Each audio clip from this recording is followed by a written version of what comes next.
Jadi di dalam mengisi waktu-waktu kita di akhir zaman ini, dan sedikit lagi pintu sudah menutup, ketakutan-ketakutan yang kita lihat di dunia bisa digantikan karena ada mainnya siapa, yang Lydia bilang tadi, di dalam hati kita. Mainnya Bapak, Uncle Stan. Mainnya Bapa. Tanpa itu kita akan jadi seperti dunia, kan? Melihat segala sesuatu yang terjadi, dan kita di akhir zaman ini bukan cuma melihat sesuatu, kita melihat event besar, kejadian besar. Dan kalau kejadian besar itu, Lid, sesuai dengan profesi itu apa, Lid? Kalau kejadian yang besar,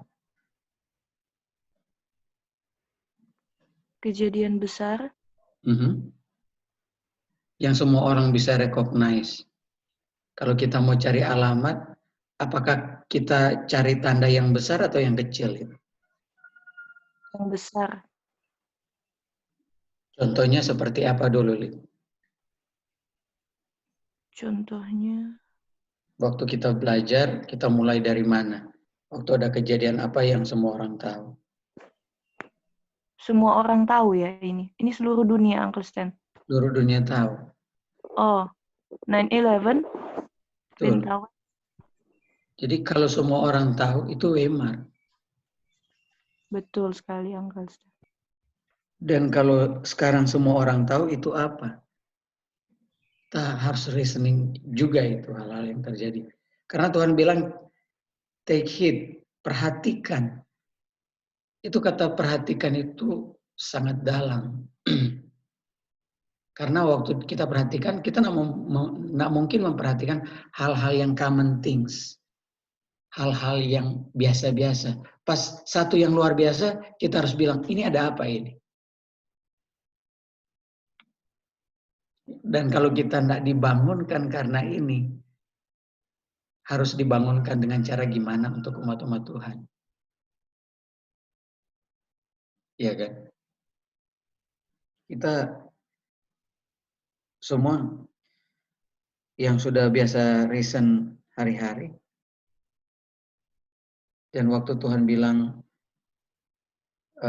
bangun, wake up, itu sama dengan Tuhan kasih tunjuk sesuatu yang besar. Wake up. Jadi hari-hari, detik-detik terakhir kita ini adalah detik-detik penghabisan, di mana nggak ada waktu lagi kita fokus dengan yang lain. Kita selidiki hati kita. Kalau masih ada unrighteous, serahkan ke Tuhan. Ngeri loh. Dan itu Tuhan buktikan bahwa kita masih ada yang perlu digosok dalam kehidupan kita, kan. Oke, itu cuma introduction daripada hal yang kita lihat sekarang. Nggak ada di satu pelosok di dunia yang tidak merasakan pandemik ini, kan. Coronavirus. Jadi panggilan telah dilepaskan. Mulut telah dibuka untuk memanggil, untuk membangunkan. Dan kalau membangunkan itu, itu ciri khas dari sesuatu apa itu di Weimar, sebelum itu terjadi. Sebelum itu, midnight. Sebelum midnight, apa yang terjadi? Ada seruan midnight cry. Dan seruan itu supaya membangunkan orang yang lagi tidur, kan. Uncle Stan. Kalau kejadian ini tidak membangunkan kita, dengan cara bagaimana lagi, ya kan? Iya, betul sekali. Oke. Jadi di Kejadian 1 bilang,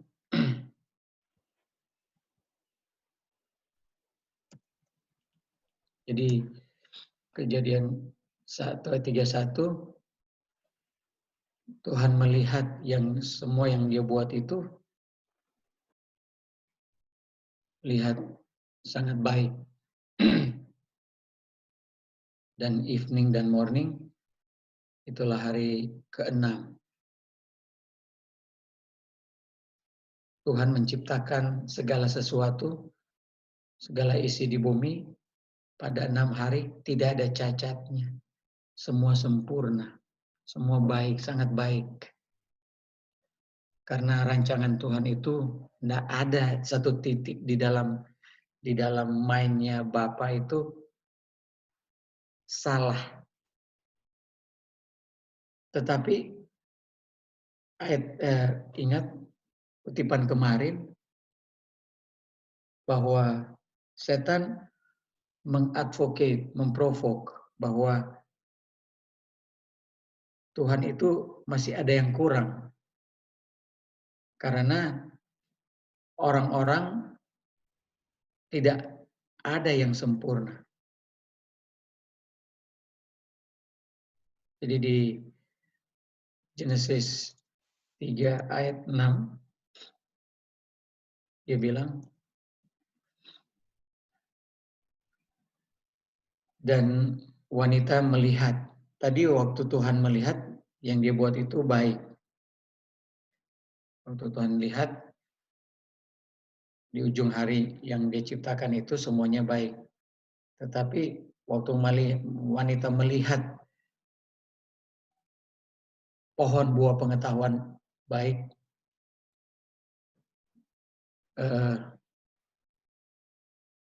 itu bagus untuk dimakan. Dan waktu dia lihat, sangat menyenangkan mata. Dan pohon itu menimbulkan the desire to make wise, menimbulkan keinginan untuk menjadi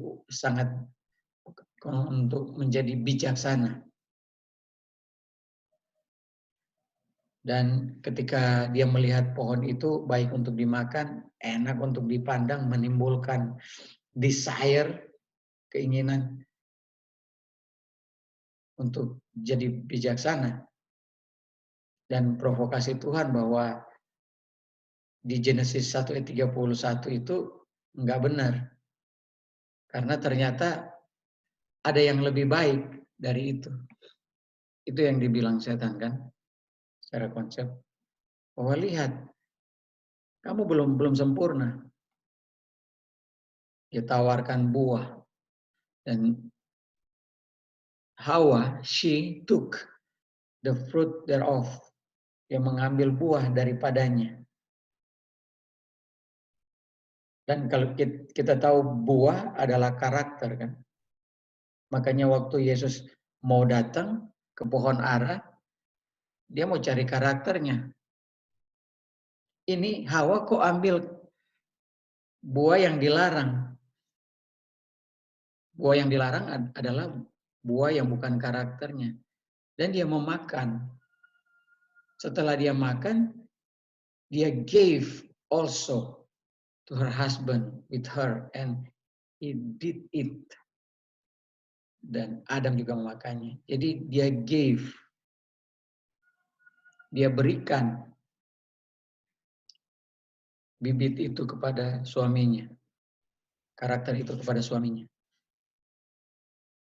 Sehingga apa yang terjadi? Bahwa semua di Roma 3:23 semua orang, she and he, dalam hal ini Adam dan Hawa, come short, kehilangan kemuliaan. Jadi kalau kita mau gambar, kita coba gambarnya.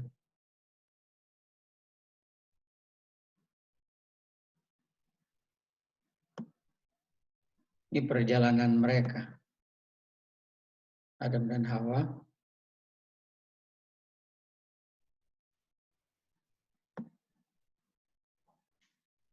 Di sini mereka.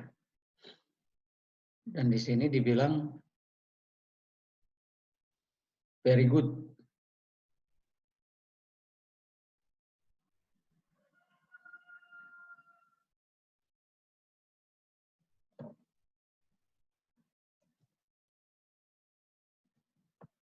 di awal penciptaan Adam dan Hawa sangat baik.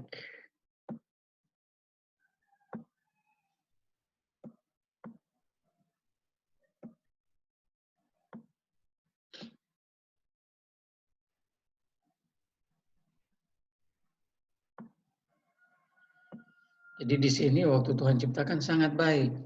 Tetapi ketika mereka menerima firman setan dan mereka memakannya, mereka di sini come short of glory. Kemuliaan yang tadinya sangat baik itu hilang di sini.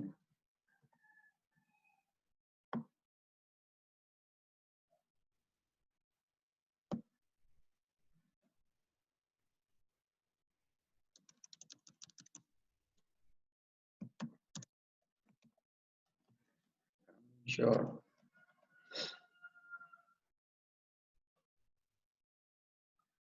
Jadi mereka kehilangan kemuliaan. Kita lihat dari mulia menjadi turun, degradasi kemuliaannya mereka itu. Boleh dibilang begini, turun.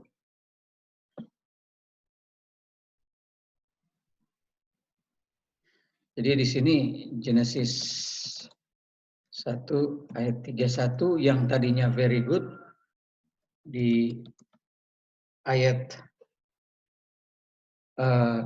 Genesis 3 ayat 6 mereka come short. Dan ini apa namanya, Lydia? Setelah mereka berbuat melanggar dari apa yang Tuhan tetapkan, apa namanya ini? Di waktu ini. Kesempatan apa lagi ini yang Tuhan kasih kepada Second probation. second probation. Ini yang Lydia doain tadi. Iya kan, Lid?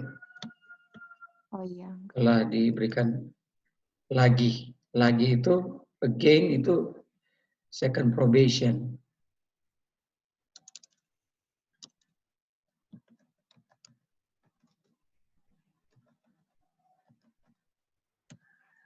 Kenapa mereka bisa ada second probation di sini? Karena ada yang mati di sini. Karena upah dosa adalah maut. Dan maut itu, waktu itu mereka memakai jubah dari domba kan? Karena unrighteousness itu adalah iniquity, kita udah belajar itu kan.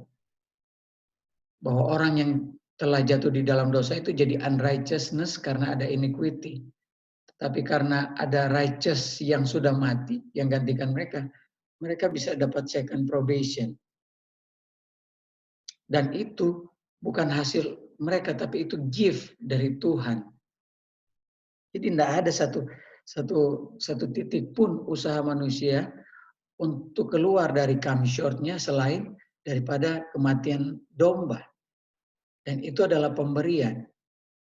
Tuhan bilang, buka daun pohon aranya. Buka itu. Harus diganti dengan righteousness-nya Tuhan Yesus, yaitu dalam lambang kulit domba yang tidak bersalah dan mati. Kita sudah tahu semua ini pelajaran, tapi harus diingatkan semua. Bahwa semakin di-emphasize, semakin kita sadar. Apalagi di menjelang pintu kasihan ditutup dengan adanya midnight cry yang membangunkan kita sekarang kan.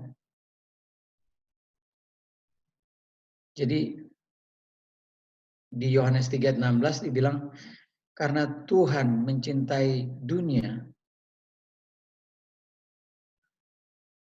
Dia berikan Dia punya anak satu-satunya supaya setiap orang yang percaya di dalam Dia tidak binasa,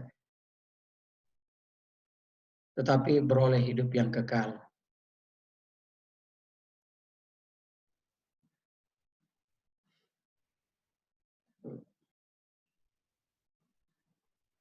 Apakah saudara-saudara bisa mengerti sampai di sini?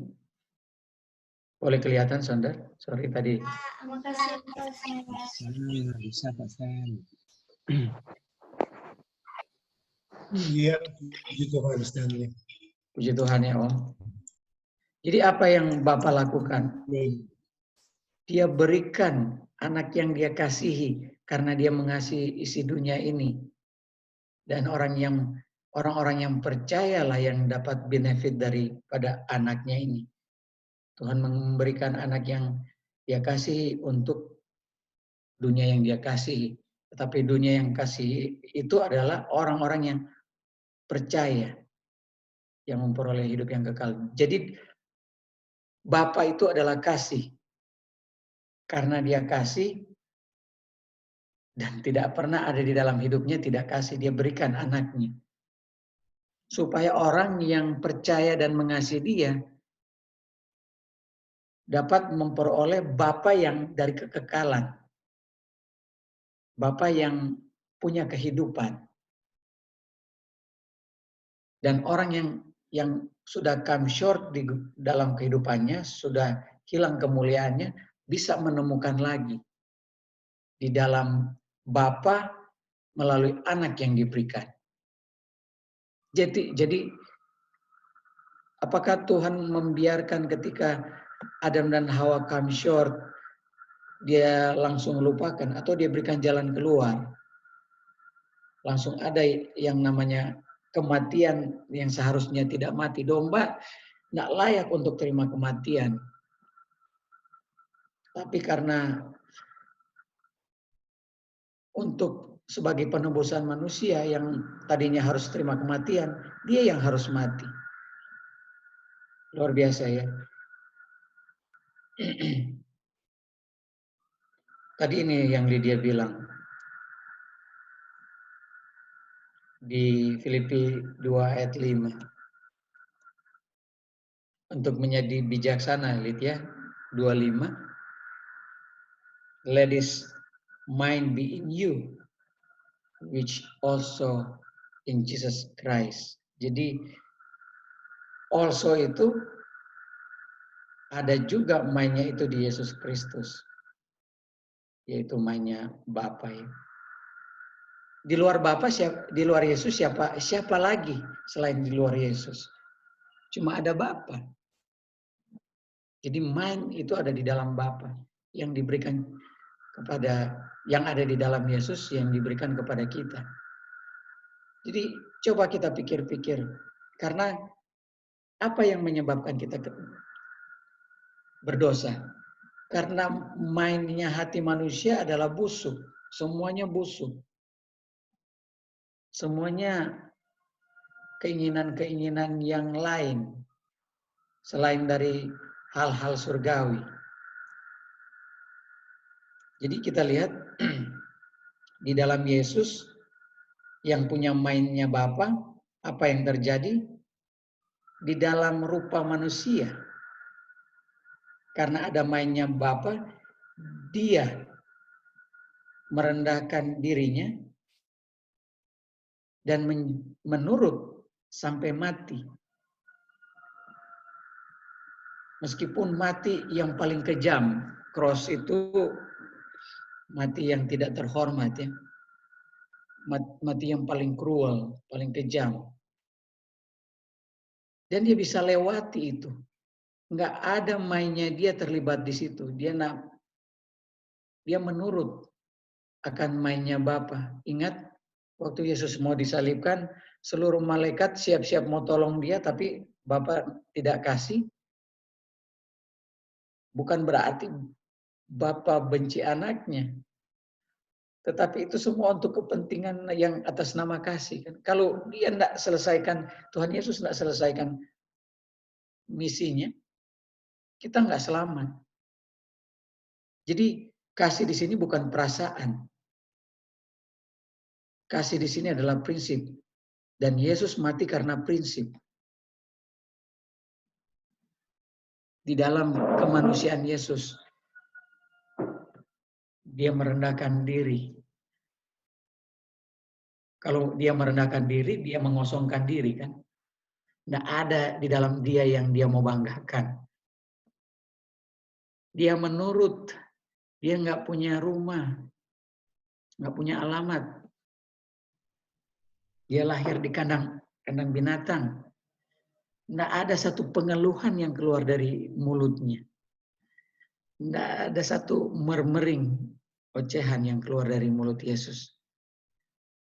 Dalam keadaan manusia yang paling papa ya, paling low di standar kehidupan, sehingga orang tidak percaya dia kan anak tukang kayu.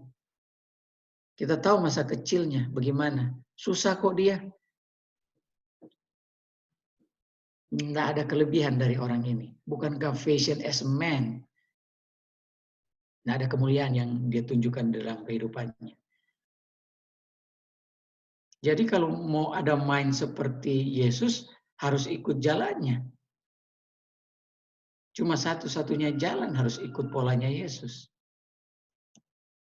1 Petrus 1 ayat 14, sebagaimana anak-anak menurut, not fashion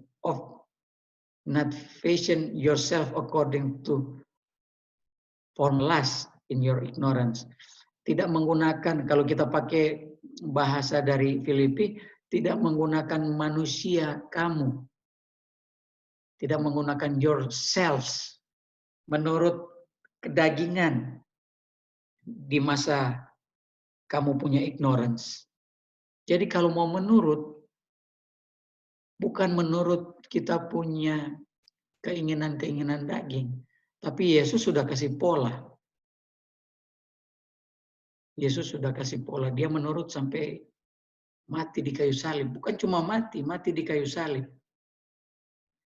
Jadi kalau anak-anak Tuhan mau menurut, yang mengaku anak-anak Tuhan, harus obey. Bukan dengan fashioning, menggunakan kita punya keinginan-keinginan dahulu. Itu sudah mati ya. Jadi kalau mau ikut pola Yesus. Karena lust itulah yang disebut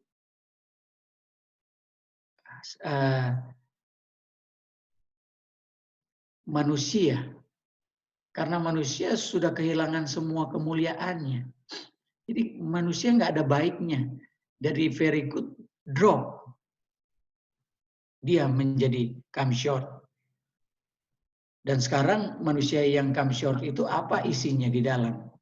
Kita sudah tahu semua, tapi kita harus bilang kan.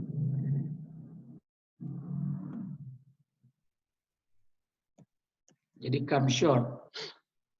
Tuhan bilang, Tuhan berikan anaknya yang dia kasihi, supaya ketika kita mengasihi dia dan percaya,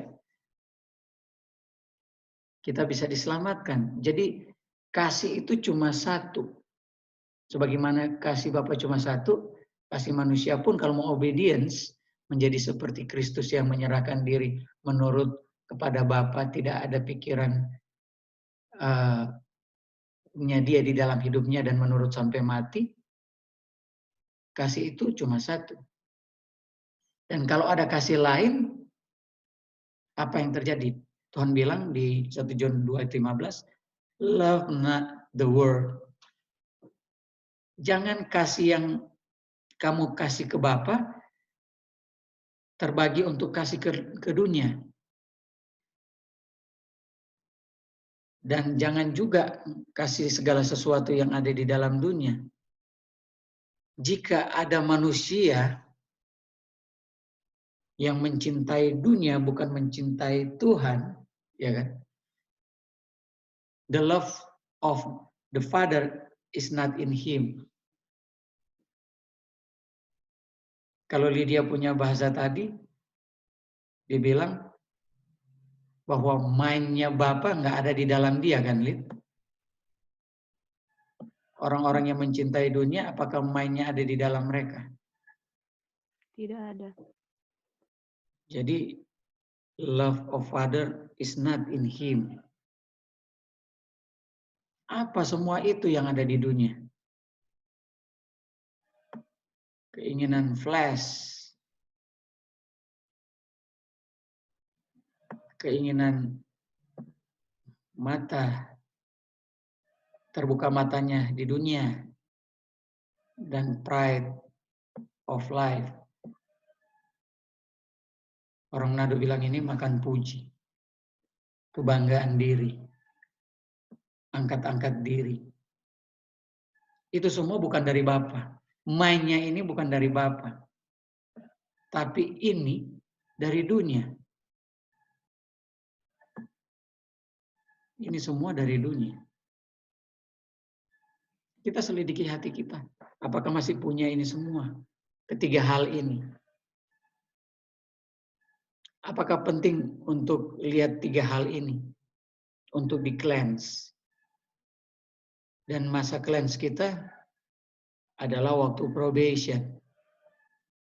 Yang Tuhan kasih bukan untuk yang lain-lain, tetapi untuk cleanse yang come short, yang sudah jatuh.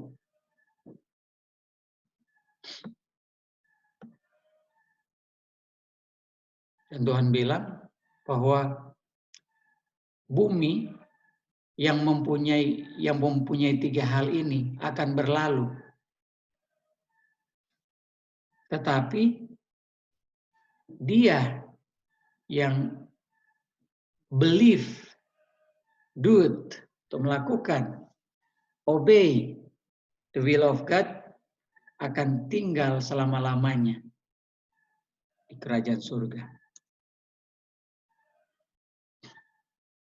Jadi itu dasarnya. Kita harus lihat background kita, kenapa kita jatuh, dan kenapa Tuhan membentuk kita. Dan Bapa yang inisiatif untuk kasih anaknya, give the Son, untuk keselamatan manusia.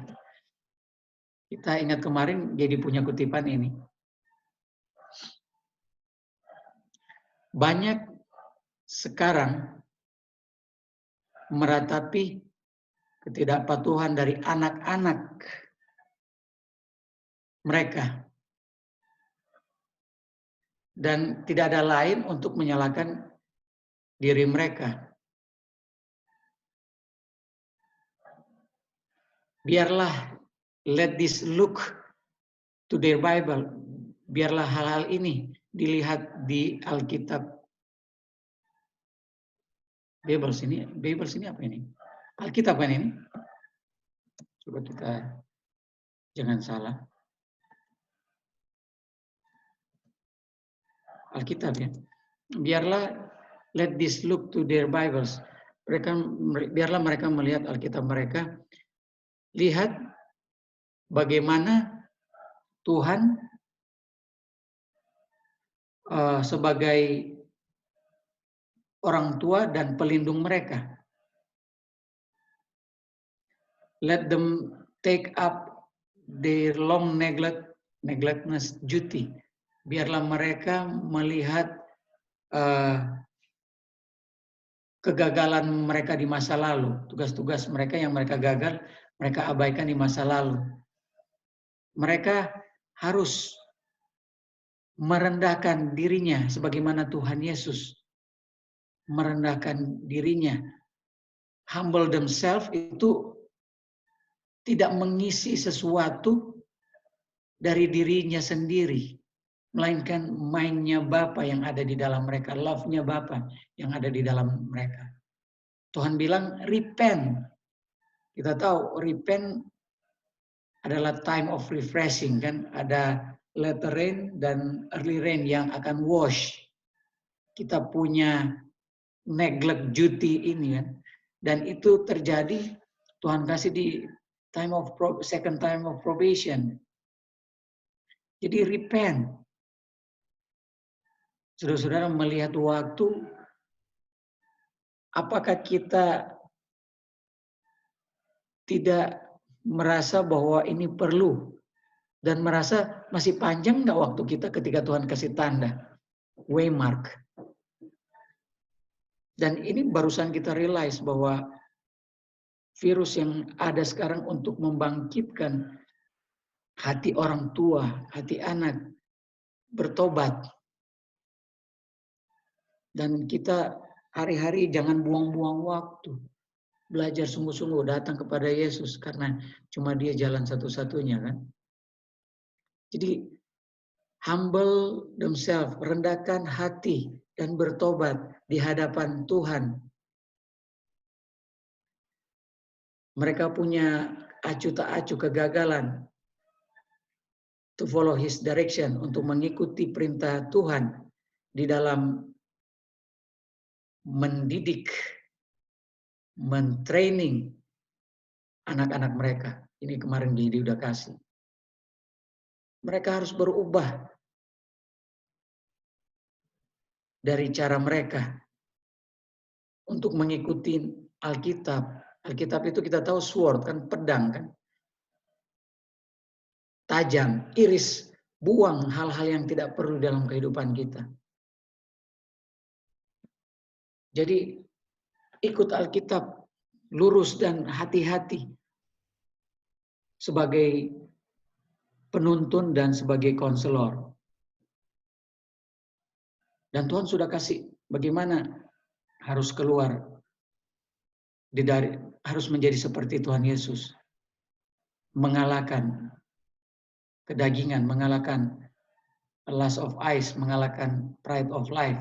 Coba kita lihat apa yang Yesus bikin ya ketika Dia mengosongkan dirinya, humble himself, dan ada mainnya Bapa. Dia selalu Bapa, pointing to Bapa, jalan keluar ke Bapa, nggak ada kebanggaan diri selain Bapa.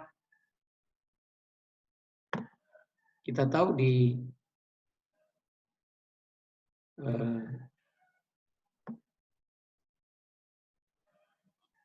oke, kita baca terus ya di inti dari kutipan Adventist Home kita. Gereja sendiri tidak bisa assume this responsibility. Jadi hal-hal ini tidak bisa diasumsikan sebagai tanggung jawab gereja. Nyonya White bilang apa? Oh, mereka orang-orang muda dan anak-anak would give their heart to Christ.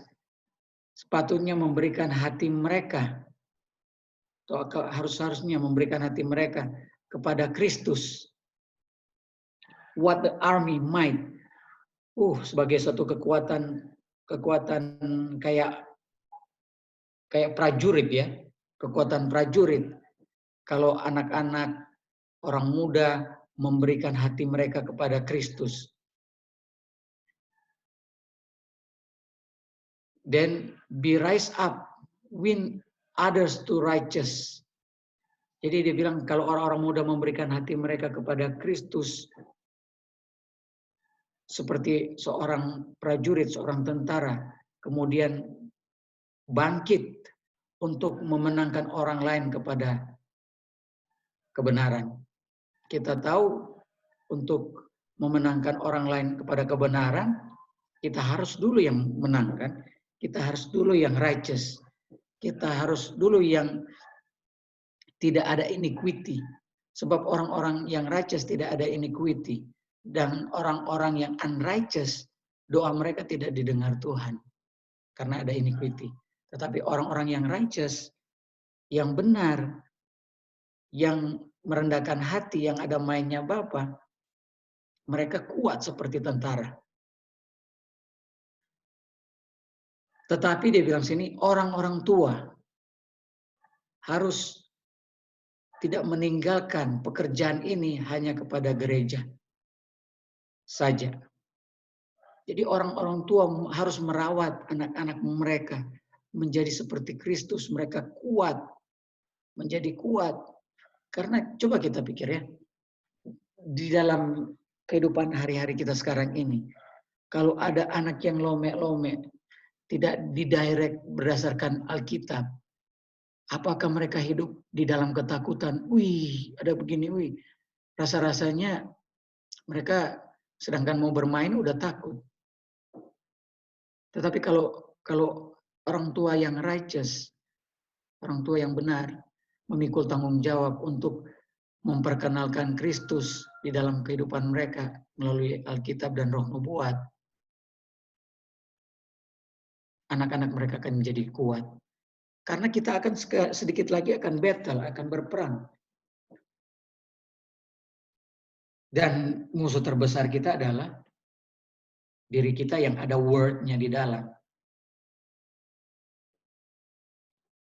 Kita tahu kalau word itu ada flesh, ada eyes, dan ada pride kan. Makanya Tuhan kasih 3 malaikat untuk hapuskan tiga-tiganya secara konsep ya. Jadi kita lihat ya bagaimana Tuhan mengalahkan. Karena Tuhan mengosongkan dirinya menjadi seperti manusia, seperti kita. Bagaimana dia bertempur. Kita lihat semua. Setelah Tuhan Yesus menjalankan puasanya. Apa yang terjadi? Matius 4:2. 4:2. Ada 40 hari dia di situ. Dan apa yang dia buat di situ di ayat 42-nya, kalau 42 bulan wanita dikasih makan ya, dikasih makan. Tapi Yesus bukannya dikasih makan, dia berpuasa. Berpuasa dia di padang belantara. Ayat 3,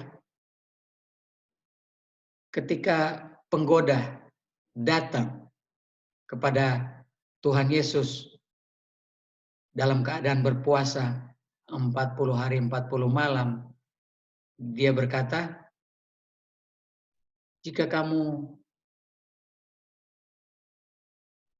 be the son of God, jika kamu mau menjadi the son of God, atau mau menjadi anak Bapa, bukankah dia dengar bahwa Yesus itu anak Bapa? Kenapa sekarang ada kata-kata yang meragukan di dalam 40 hari ya, maksudnya dia sedang berpuasa. Apakah pikirannya dia sudah terkuras, energi dia sudah terkuras ketika dia berpuasa? Tapi waktu si penggoda datang dan bilang, if thou be the son of God, engkau menjadi anak Allah, perintahkan ini batu ini menjadi roti atau menjadi makanan. Tuhan bilang, ada tertulis kan, tapi kita cuma mau lihat dari sisi penggodaan. Yesus menang terhadap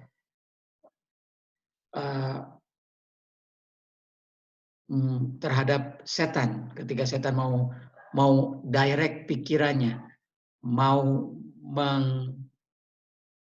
masuk ke dalam pikiran Yesus untuk bilang bahwa jangan pakai pikiran yang lain, pakai pikiran saya. Jadikan batu ini jadi roti karena keadaan kamu sudah sangat parah. Dan kamu punya itu kuasa. Karena kamu itu tunjukin kamu itu anak Allah. Kalau enggak, kamu bukan anak Allah. Tunjukin itu sekaranglah waktunya. Bukan main ya. Itu cobaan pertama dan kita tahu Tuhan menang. Cobaan kedua, setan membawa Tuhan Yesus into the holy city, di atas kota suci. Kota suci Yerusalem kan? Dan di Yerusalem ada apa? And seated him on a pinnacle of the temple, dan dia duduk di atas pojok Ka'bah, di atas Ka'bah ya. Jadi setan bawa Tuhan Yesus di atas Ka'bah malah. Bukan kayak posisi Tuhan Yesus sekarang di atas Ka'bah, di Ka'bah. Di kota suci lagi. Dan dia berkata kepadanya, if thou be, dia gunakan lagi ini kalimat ini. Jika engkau menjadi anak dari Bapa, lemparkanlah dirimu ke bawah, di atas Ka'bah, di atas bait suci, di tempat yang suci. For it is written, dia gunakan lagi kata written yang digunakan Tuhan Yesus kan. Bukankah dia sangat licik sekali? Yang tadi waktu Tuhan Yesus bilang ada tertulis, dia gunakan kalimat itu. Bahwa Bapa akan memberikan malaikat-malaikat untuk charge concerning engkau. Untuk bekerja melayani engkau. Di dalam tangan mereka akan menopang kamu. Lest at any time thou dash thy foot against the stone. Dan tidak ada waktu kasutmu tidak akan tersentuh oleh batu. Jadi saudara-saudara, setan masuk dan bawa dia di dalam Ka'bah. Karena oke, ini anak Allah, selalu berpikir tentang Ka'bah. Bagaimana kalau kita bawa dia di Ka'bah? Supaya dia punya feeling beda sekarang. Karena di Ka'bah dia bisa lihat pekerjaan Tuhan, pekerjaannya which is adalah pekerjaannya. Tapi dengan kasih itu pun dia tidak bergeming ya. Berapa kali dia dicobai? Jadi apakah waktu dia dibawa ke Ka'bah, apakah dia mau gunakan Ka'bah supaya Tuhan Yesus presumptions di situ? Presumption. Dia melanggar dan dalam pelanggarannya seakan-akan dia menurut untuk keluar dari ketakutannya. Saudara-saudara gini ya. Jadi kita di dalam perjalanan hidup, kita belajar Ka'bah, kita present truth. Jangan pernah pikir kita present truth, kita belajar Ka'bah, terus kita tidak bisa jatuh kalau tidak hati-hati. Jangan kita menggunakan hal-hal ini terlalu pede, tidak ada mindnya Bapa di dalam kita sehingga kita bisa jatuh. Karena kita udah lolos dari hal-hal flesh. Hal-hal makanan kita udah lolos. Sekarang kita di dalam Ka'bah dan kita pun akan diuji di dalam Ka'bah. Sebagaimana Tuhan Yesus diuji di atas tempel di Holy City. Matius 4 ayat 8, setan bawa lagi Tuhan Yesus ke atas gunung dan menunjukkan seluruh kerajaan dari dunia dan seluruh kemuliaannya. Dan setan bilang, semua yang engkau lihat, yang saya tunjukkan ini, kerajaan-kerajaan dunia, dan kemuliaan daripada kerajaan-kerajaan dunia, akan saya berikan kepadamu. Asal dia udah enggak pakai if thou be the son of God. Jika kamu will fall down and worship me. Wow. Bukankah ini soal pride? Kita lihat tadi ada pride. Setan membawa Tuhan Yesus dengan cara-cara ini. Tapi orang tua, apakah Yesus dengan keadaan manusia yang laparnya bisa jatuh dengan 3 cobaan ini?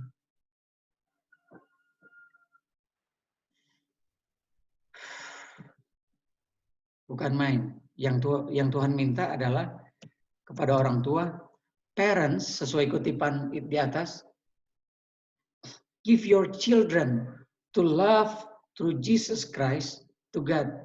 Sehingga waktu orang tua membawa anak-anaknya kepada kasih Yesus,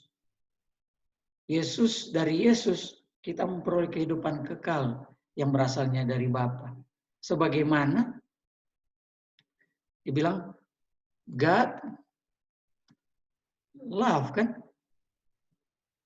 Bukankah God love? Oh sorry. Kita maksud ini dia. God love kepada orang tua yang memberikan anaknya sebagaimana Bapa love, dia berikan anaknya.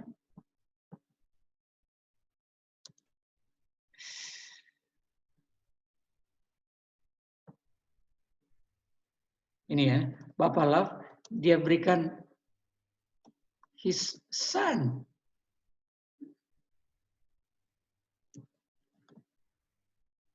Only ya, only begotten son. Supaya believer, kalau mereka ini yang percaya ini, sungguh-sungguh percaya dan ada kasih Bapa di situ, akan beroleh everlasting life. Ya. Apakah pola yang kita lihat yang Tuhan berikan kepada kita, kita juga harus ikuti berdasarkan Alkitab dan Roh Nubuat. Roh Nubuat bilang apa tadi di atas? Orang tua jangan pekerjaan untuk memberikan hati anak-anakmu kepada Yesus adalah pekerjaan kamu. Bukan hanya pekerjaan gereja, tapi kamu yang pertama. Dan buatlah anak-anak itu seperti tentara yang mau berperang untuk memenangkan orang lain kepada righteousness. Sebagaimana Bapa memberikan anaknya dan dia telah menang terhadap segala pencobaan di dunia. Sehingga siapapun yang mengikuti jalan anak, mereka yang percaya akan memperoleh kehidupan yang kekal. Jadi coba lihat polanya Yesus ya. Bahwa di 40 tahun ini secara konsep yang kita sudah belajar, 40 tahun kita bahagi 3 sesuai dengan pencobaannya ya. Ini reasoning. Dan di dalam godaan pertama Tuhan Yesus, apa yang dia kalahkan?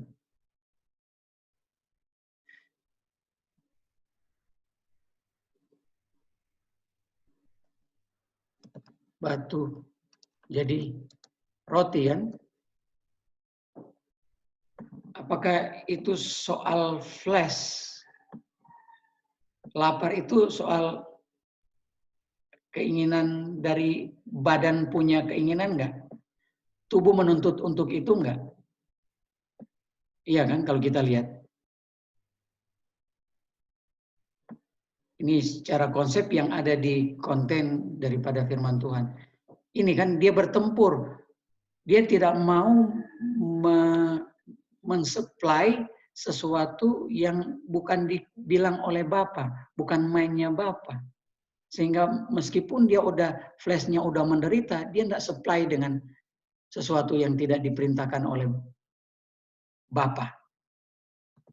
Oke, yang kedua, yang kita lihat bahwa dia bawa Tuhan Yesus di Ka'bah. Ada apa di Ka'bah? Apa yang kita lihat di Ka'bah?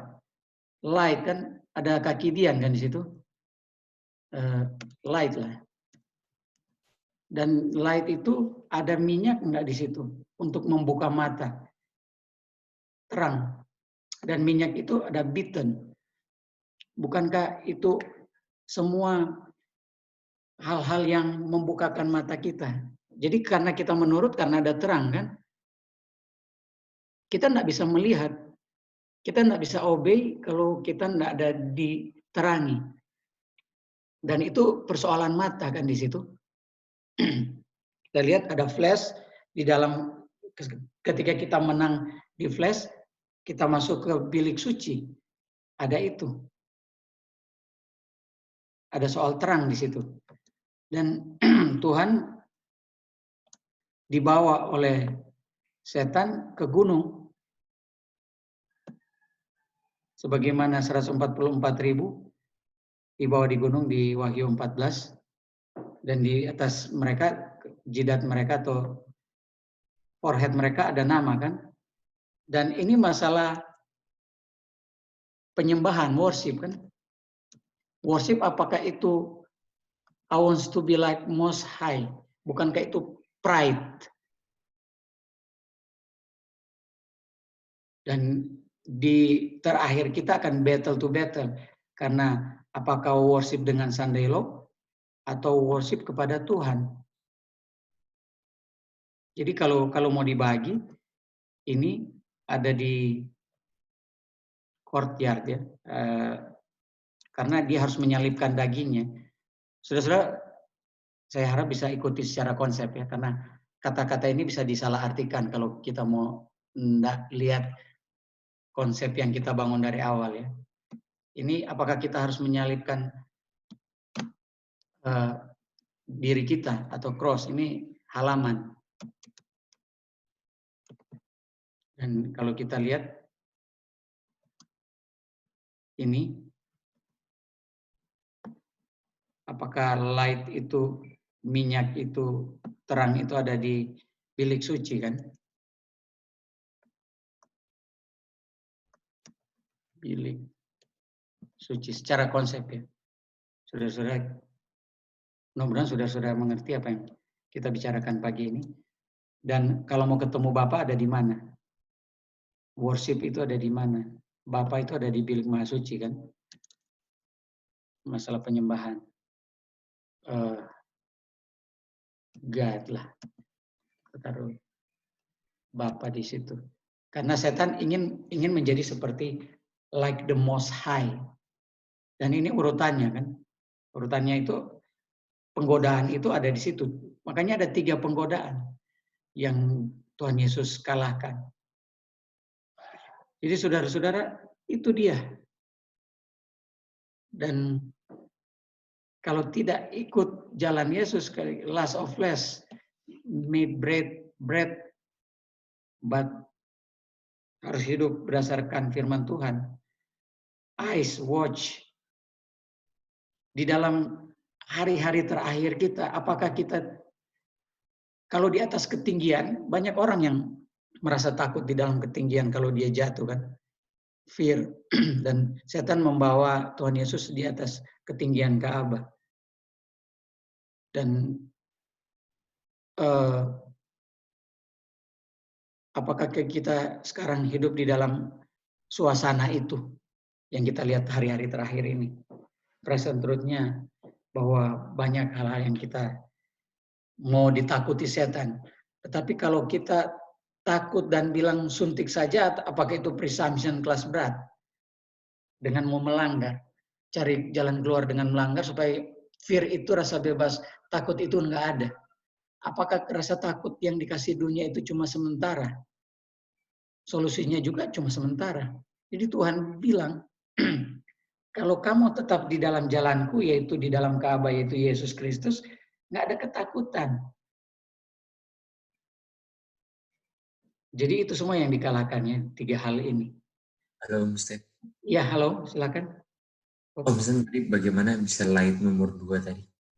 Light, apakah setan membawa Tuhan Yesus di Ka'bah untuk dicobai, di atas Ka'bah. Dan Ka'bah itu kita ambil bahwa di Ka'bah itu, di bilik suci, jalan langkah pertama di dalam Ka'bah, kita masuk di mana?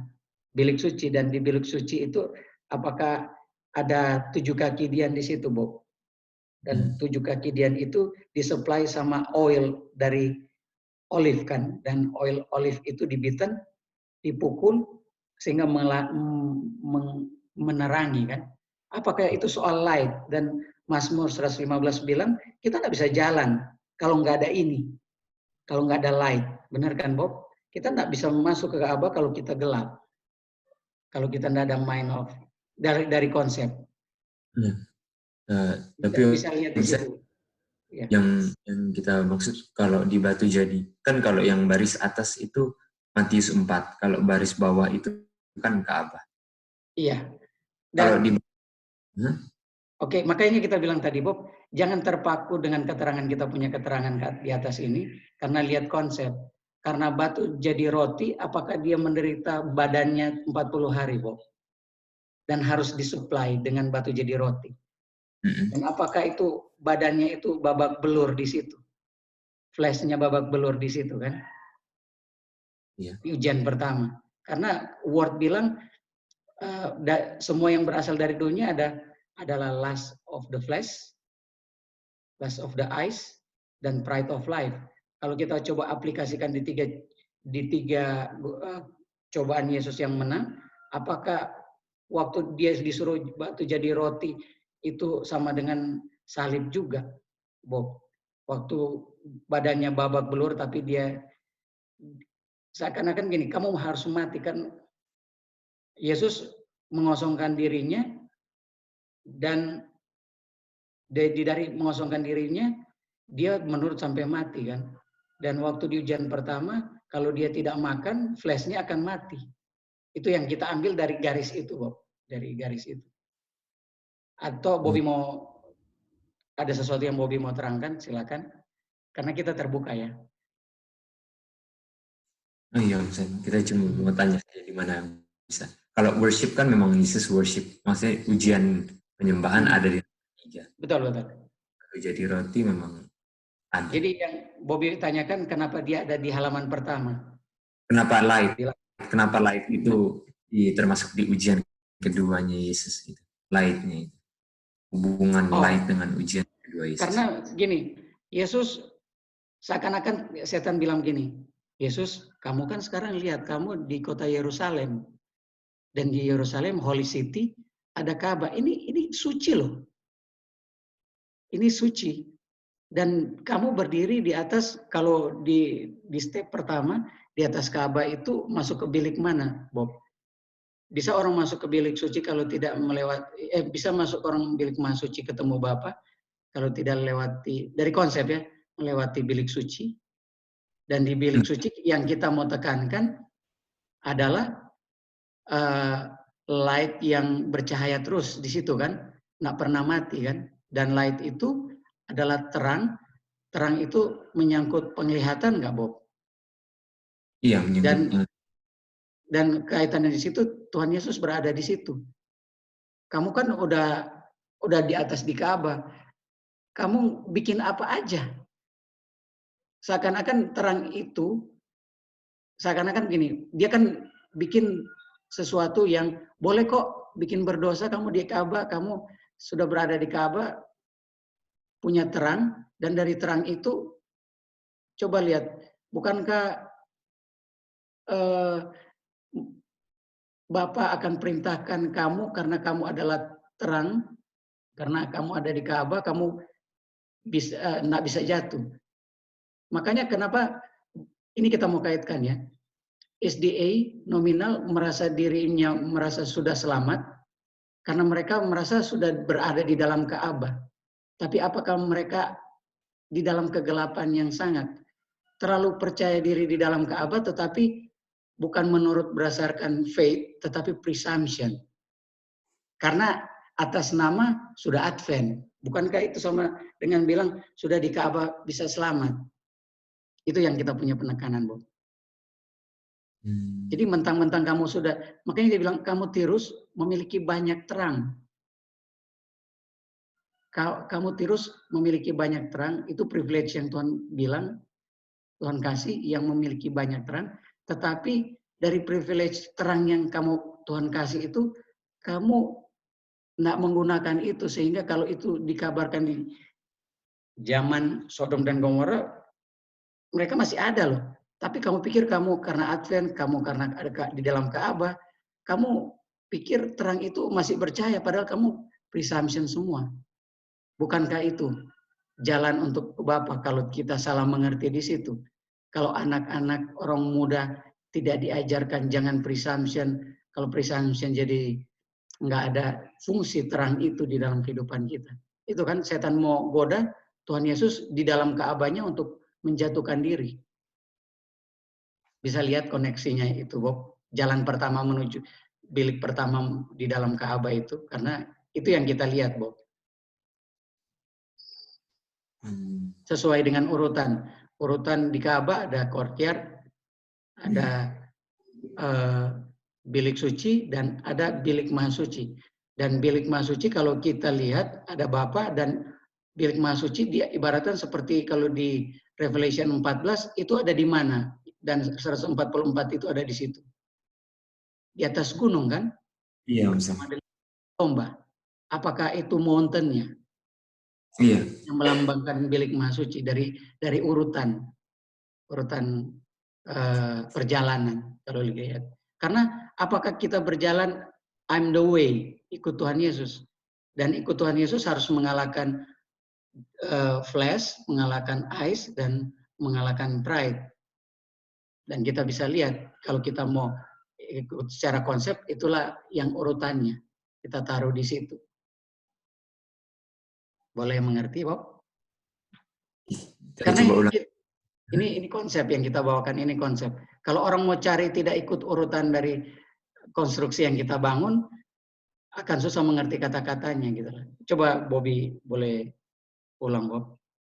Jadi yang aku mengerti bahwa di situ kenapa light, karena di bilik suci ada light tahapnya untuk ketemu Bapa. Tahap light. Sebelum ketemu Bapa.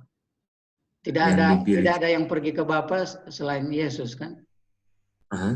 Karena dia adalah light di dalam situ. Apakah orang boleh jalan gelap-gelap? Nggak pakai.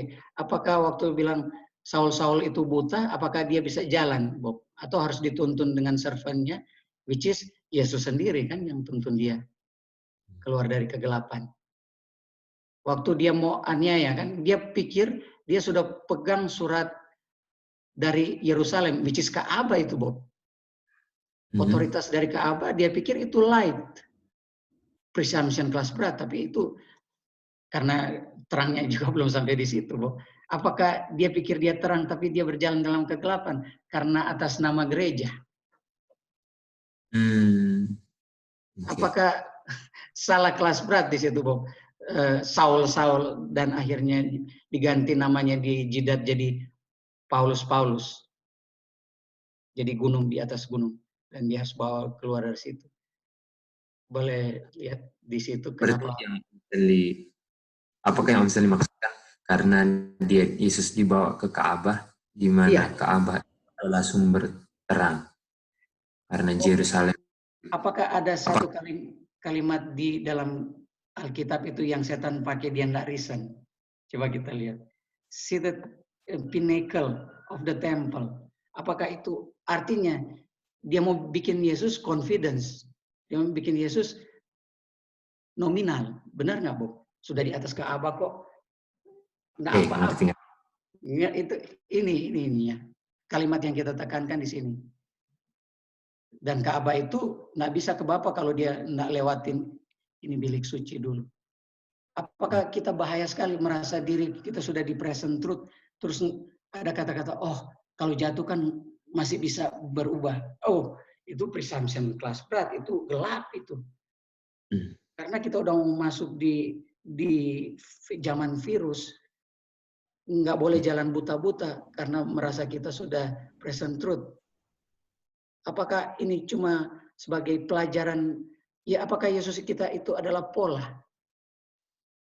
Dan kalau kita masih percaya diri karena present truth dan bisa lewatin ini pencobaan ini gelap yang ada di depan ini, penyakit yang ada di depan ini, bisa tembus nggak kita? Cuma berdasarkan kita sudah belajar tiap hari. Aduh, itu gelap, mata kita bisa tertutup karena mind of Jesus dalam mind Bapa yang seluruh tiga-tiganya kita harus kalahkan. Jadi jangan sampai kita berpikir kita ada satu titik bilang kita kan di Present Note dan Daily Bible Study. Itu sama dengan setan bahwa kita di atas Ka'bah. Waduh, kita seakan-akan ditiup angin tidak akan jatuh karena di atas Ka'bah. Bisa ikuti itu, Bob. Ini kata yang kita mau tekankan. Bisa juga dilihat dari segi yang lain, tapi waktu kita lihat bahwa setan bawa di Ka'bah, masa nggak ada maksud setan bawa Tuhan Yesus di atas Ka'bah? Karena Tuhan Yesus dari dulu dilambangkan, dan waktu Musa bikin Ka'bah itu melambangkan dirinya kan. Iya, jadi dia bilang, oke, kalau begitu bagaimana cara kalau kita bawa di gedung-gedung tinggi? Tuhan Yesus bilang, this is not mine. Ini bukan kita ini. Kamu mau jatuhkan kita di sini? Nah, mungkinlah tutup mata kita akan iya. Tapi kalau setan bawa dia di Ka'bah, apakah dia mau goda presumption ini keluar dari Yesus? Betul. Dan dia bilang lagi, malaikat kok kasih di sekelilingmu yang akan jaga kamu, setan tidak akan terkam. Pas berat, bahaya. Atau dia bawa aja di satu kota yang, dia bawalah di Babylon yang dengan kemuliaan Babylon. Yesus bilang, setan mau bawa kita ke sini, salah tempat. Tapi kalau tuh setan bawa dia ke Ka'bahnya dia sendiri, kalau pakai perasaan putus nggak ini, Bob? Putus. Buta-buta aja. Bukankah itu Rasul Paulus bikin? Dia sudah mengantongi surat dari gereja kok. Bahaya nggak? Ka'bah loh yang dia pegang ini. Seorang murid dari Gamaliel.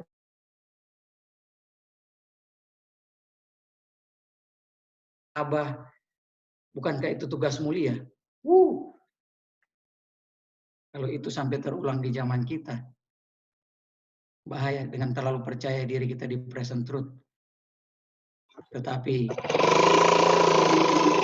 masih presumption kan, Bob? Kan dia mau keluarin di sini presumption. Jadi itulah, kalau kita merasa kita, karena apakah di titik ini, kamu kasih tunjuk ya.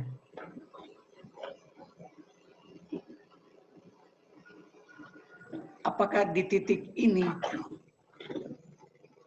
di titik sini ya, apakah buat priest kita sedang melihat sesuatu ngerian ya? Artinya sebelum pintu kasihan ditutup ada midnight cry ya. Oh, ini bukan di sini. Kita jangan isi di itu, jangan salah mengerti. Itu di Waymark. Kalau kita di Waymark sebelum midnight, apakah kita sudah melihat message yang cry out, yang membangunkan kita dari tidur kita? Semua orang dibangunkan kan sekarang. Jadi ini ayat terakhir kita mau baca. Bob bila baca ini, Bob bantu kita baca di Efesus 6 ayat 10. Sampai 20 kali. Oke, 20. Efesus 6 ayat 10 sampai ayat 10 sampai 20. Ayat 10 sampai 20. Ini ayat terakhir kita.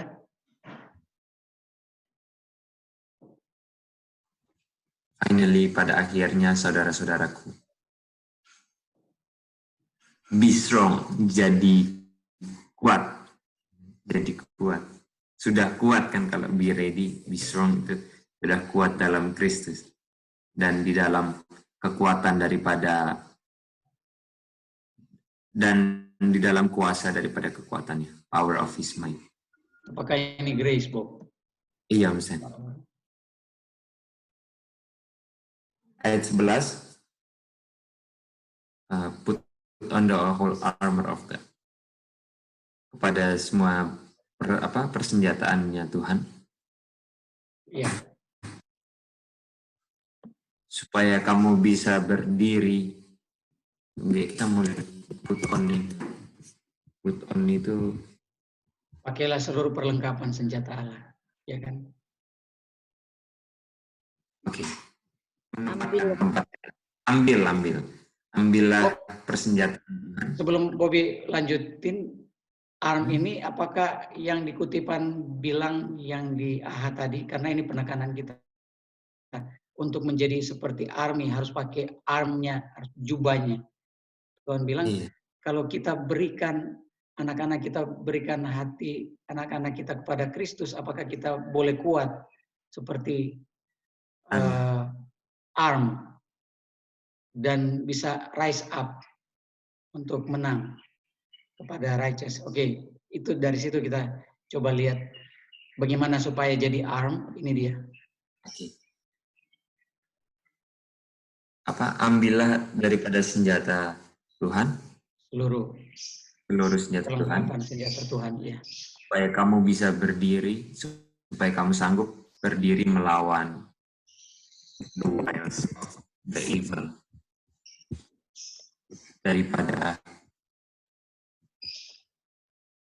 Tipu muslihat. Iya, tipu muslihat yang jahat. Iya. For the wrestle not against, sebab perang kita bukan melawan darah dan daging. Melawan principalities, melawan orang-orang penting lagi. Melawan pemerintah. Kalau bahasa Indonesia pemerintah ya. Pemerintahan. Melawan penguasa-penguasa, melawan the rules of the darkness of this world. Kayak yang mengatur lah, tapi yang dari gelap, dari dunia yang gelap. Melawan daripada spiritual wickedness, kejahatan spiritual di tempat-tempat yang tinggi. Oleh sebab itu, ambillah kepadamu seluruh senjata Tuhan, supaya kamu sanggup berdiri di hari-hari yang jahat, dalam hari-hari. Apakah sekarang kita mulai kelihatan principality against power, rulers spiritual wickedness? Apakah ini kita boleh bilang COVID-19? Ya, di permulaan. Corona, baru permulaan. Kalau sahabat Thompson, rulersnya ini sudah kumpul di Oktober ini kan, yang mengatur pandemik ini. Betul. Dan apakah ini yang kita lihat kan? Kalau kita tidak diperlengkapi senjata Allah, apakah kita bisa stand di sini? Apakah kita bisa stand di waktu-waktu evil day?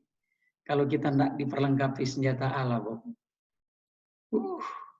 Karena lawan kita ini loh, 3. Principalities, rulers, dan spirit weaknesses. Coba langsung, Bob. 3 lagi kan situ. Dan having done all, dan memiliki segala satunya untuk berdiri. And having done all, dan menyelesaikan. Stand therefore, oleh sebab itu berdirilah. Berikat pinggangkanlah dengan kebenaran kan. Dan kamu punya pelindung dada oleh kebenaran. Righteous. Dan kakimu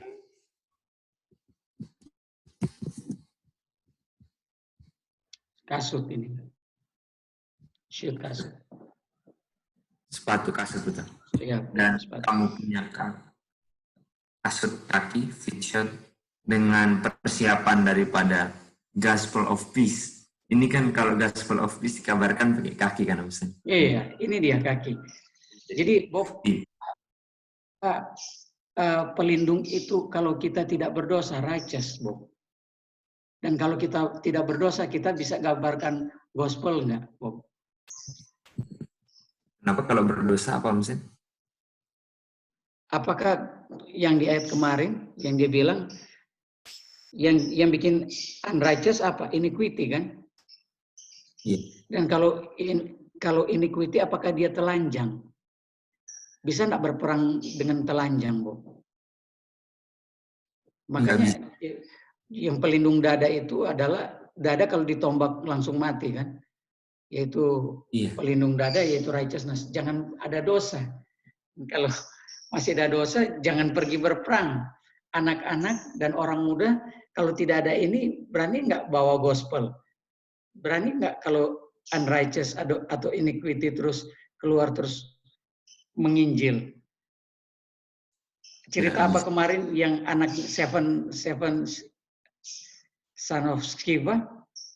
Apakah waktu mereka berperang diketawai? Iya, lari nggak pakai jubah maksudnya. Nggak, lari nggak pakai jubah karena ini armornya itu perlengkapan jubah itu nggak ada sama sekali. Mereka mengerti secara natural, tapi secara spiritual nggak ada. Oke, Bob, thank you, Bob. Terus?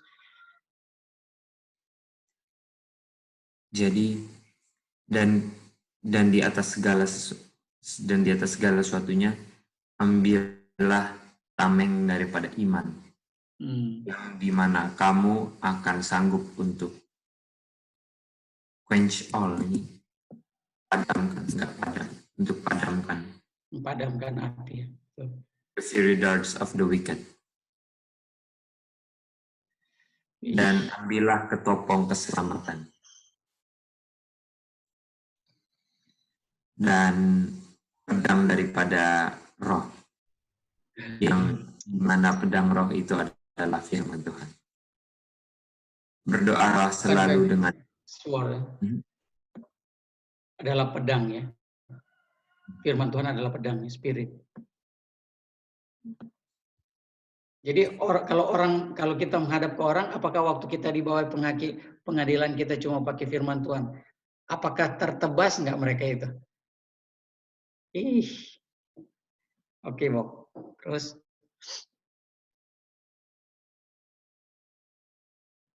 Oke, dan berdoalah selalu dengan semua doa dan supplication in the spirit. Itu kayak apa? Memohon. Apa bahasa Indonesia? Kepenuhan atau kecukupan. Coba kita. Supplication. Cukupan daripada roh, dalam roh, dan berjaga watching kepada dengan segala perseverance and supplication for all saints, ketabahannya dan penuhan untuk segala orang-orang kudus. 19, Bob.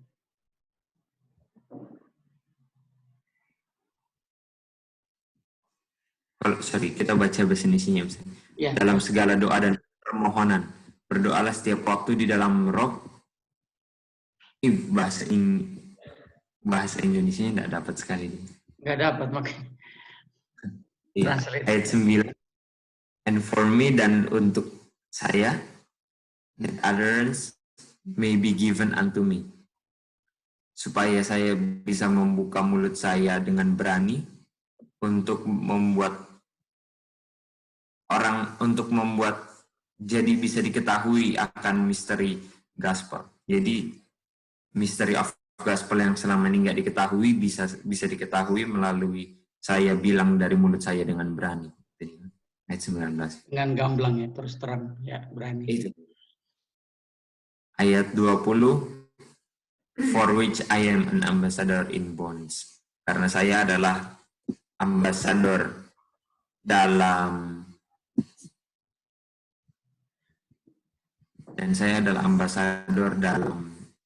yang dipenjarakan. Kayak terikat ya, bonds. Diikat. Supaya di dalamnya saya bisa berbicara dengan berani sebagaimana seharusnya saya berbicara. Speak.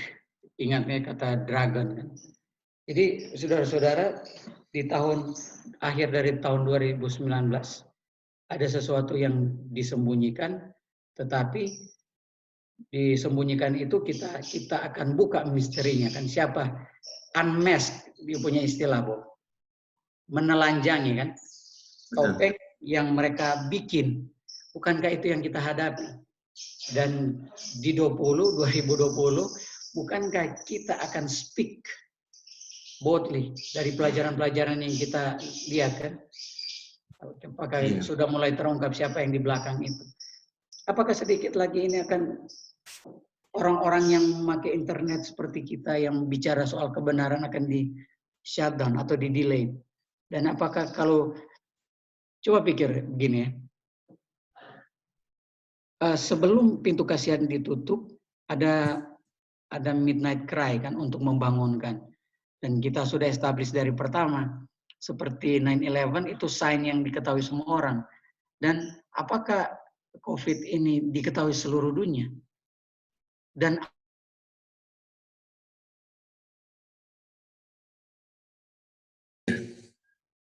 kalau natural, kalau Tuhan bilang natural menerangkan spiritual kan, Bu? Iya, Mas. Dan apakah memang ini banyak orang yang sudah tutup pintu? Dan kalau ini menjelaskan bahwa kita sudah didekat sekali dengan namanya midnight. Kita lihat itu ya.